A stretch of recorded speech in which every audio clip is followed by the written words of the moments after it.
So ayaw mag-start ng MT-15 natin. Try tayo umalis, kaya lang di tayo nakalis kasi ayaw mag-start. So suspension natin battery.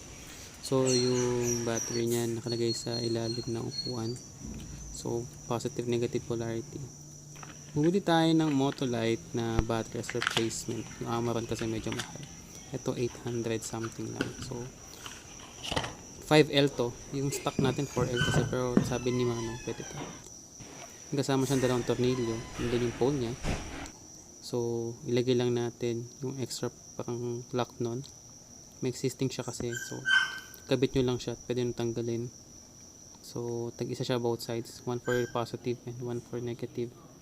Tapos try nyo na ikabit, unahin nyo muna yung positive, then pag na-lock nyo yung positive negative. So try natin kung gagana. Let's see, here it goes.